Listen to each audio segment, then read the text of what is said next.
Tot în această zi de 7 august, Biserica creștină ortodoxă pomenește viața cuviosului Or, monahul. În Tebaida Egiptului, care este în hotar cu Etiopia, era între monahi un bărbat cu numele Or, părinte al multor mănăstiri. Acest cuvios avea sub stăpânirea lui ca la 1000 de frați care purtau rânduiala marelui chip monahicesc. El era de 90 de ani, avea barbă lungă, împodobit cu căruntețe, luminos la față și la căutătură, cinstit și prea cuvincios, chiar din vedere, ca și cum avea ceva mai presus de firea omenească. El a viețuit mai întâi multă vreme singur în pustia cea mai depărtată, ostenindu-se în nevoințele pustinicești. Apoi, cu porunca lui Dumnezeu, mutându-se aproape de cetate, a făcut o mănăstire și o dumbravă cu tot felul de copaci sădiți cu mâinile sale, unde mai înainte de venirea lui nu era niciun fel de copac. El a sădit dumbrava aceea pentru ca frații pe care începuse a-i aduna acolo să nu aibă nevoie să umble departe pentru lemne, căci se îngrijeau nu numai pentru mântuirea lor sufletească, dar și pentru cele ce sunt de trebuință vieții, ca să nu fie lipsiți într-un nimic. Mai înainte, când viețuia singur în pustia cea mai îndepărtată, mânca buruieni și rădăcini din pustie și îi se părea că acelea sunt foarte dulci. Apă bea când găsea și astfel petrecea în neîncetate rugăciuni în toate zilele și nopțile. Ajungând el la adânci bătrâneți, i s-a arătat îngerul Domnului în vis, zicându-i: vei fi mare între străini, de vreme ce mult popor ți se va încredința și multe mii de oameni vei povățui la calea mântuirii. Deci, pe cât de mulți vei câștiga în această viață spre mântuire, pe atât în ceea ce va să fie vei lua răsplătire mare. Nu te îndoi gândind la nevoia trupului, pentru că nimic nu-ți va lipsi din cele ce sunt de trebuință vieții omenești, căci toate le vei avea câte vei cere de la Dumnezeu. Starețul, pauză. Starețul, auzind acestea de la înger, s-a apropiat de locuințele omenești, deci făcându-și mai întâi o chilie mică și sădind verdețuri, a început a viețui, hrănindu-se numai cu verdețurile, dar și din ele mânca puțin, pentru că de multe ori mânca numai o dată pe săptămână. Mai înainte nu știa a citi cărți, dar când a venit din pustia cea depărtată la locurile cele mai apropiate, i s-a dat lui acel dar de la Dumnezeu ca să înțeleagă Scripturile. Când frații ei aduceau vreo carte, el, deschizând-o, începea a citi ca și cum ar fi învățat-o de demult. El a luat stăpânirea asupra diavolilor, căci mulți din cei îndrăciți erau aduși la dânsul. Aceia cu strigare mare spuneau acele lucruri plăcute lui Dumnezeu pe care cuviosul le făcea în taină. Multe tămăduiri făcea el cu darul lui Hristos, cel dat lui de sus. Deci mulți au început a veni la dânsul și în puțină vreme s-a făcut mare adunare de monahi, cărora el le era povățuitor și învățător.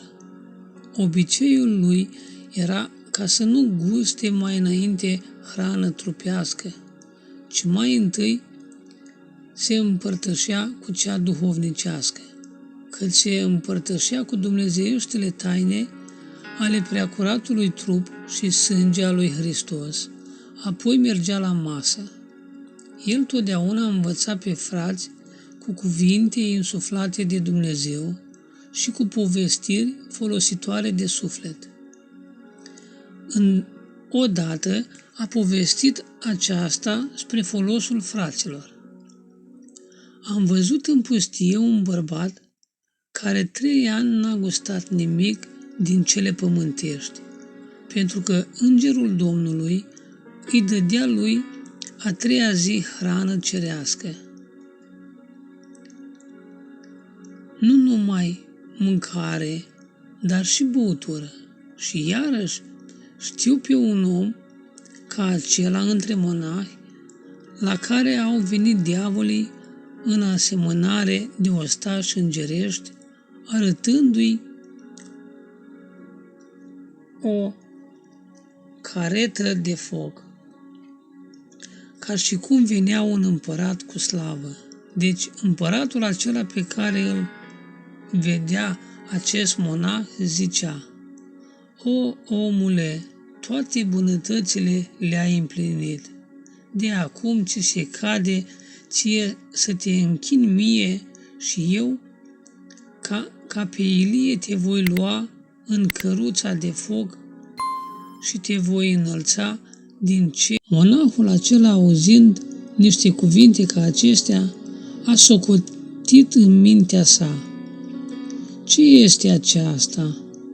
Eu în toate zilele mă închin Mântuitorului meu, care este împăratul meu, și el, de-ar fi fost împăratul, nu i-ar fi trebuit de la mine această închinăciune ce-mi cere, știindu-mă pe mine că totdeauna mă închin lui. Apoi a răspuns către cel ce se vedea: eu am pe împăratul meu, căruia mă închin neîncetat în toate zilele, dar tu nu ești împăratul meu. Și îndată s-au stins toți diavolii cu împăratul lor și cu căruța cea de foc. Cuviosul lor le spunea acestea la frați ca și cum povestea de un altul, însă mulți dintre ei știau bine că însuși el a fost acela căruia i s-au întâmplat acestea. Acest cuvios părinte era foarte iubitor și milostiv către toți. Când venea vreun frate la el ca să viețuiască împreună, aceluia îi zidea chilia într-o zi. Căci, chemând pe frați, se apuca de lucru și toți îi ajutau cu o sârdie. Unii aduceau pietre, alții pământ și apă, iar alții lemne. Astfel, spre seară săvârșea chilia, pe care, dând-o fratelui cel venit, îndată de toate trebuințele vieții îi făcea lui îndestulare, pentru că Dumnezeu trimitea plăcutului său din toate câte îi trebuiau.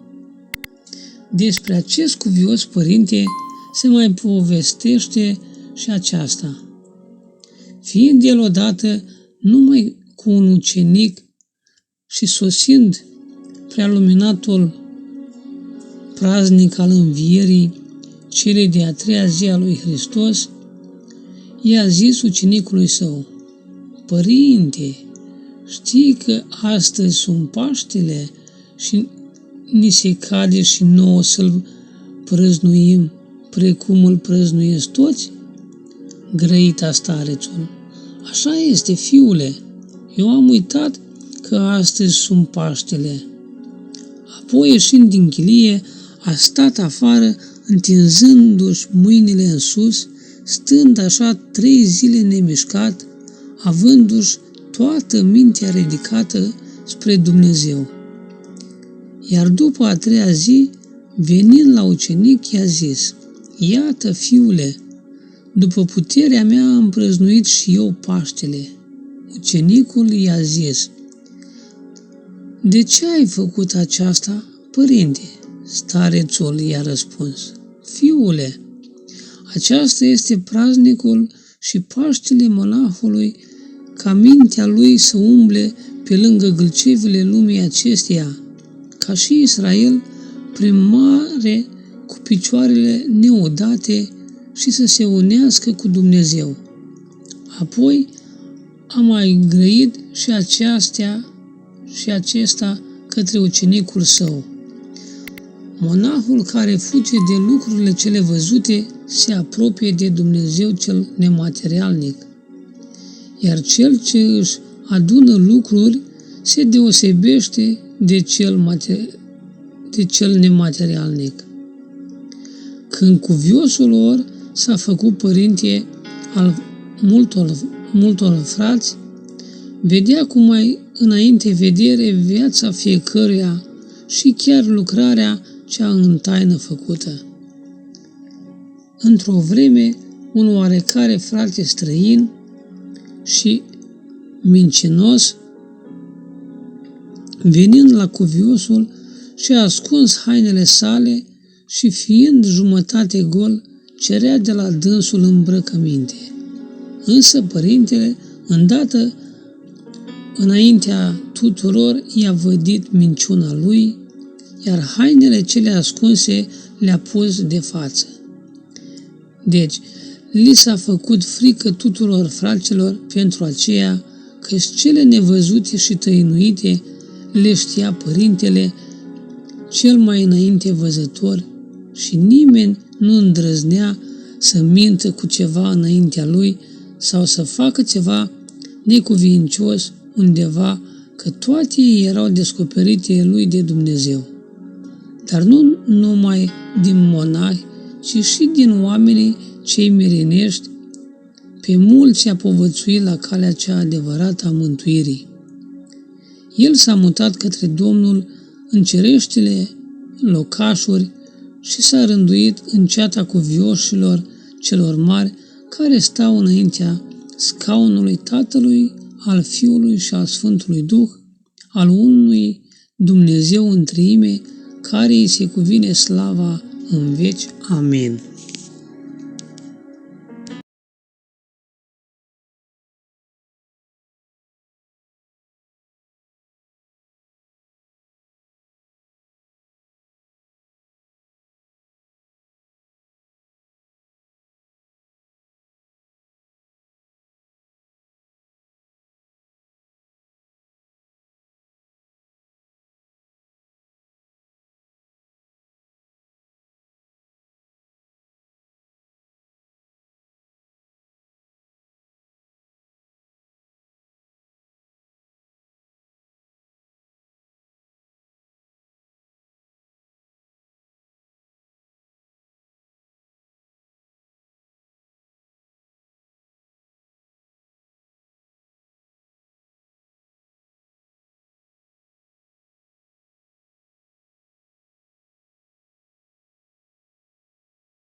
ele de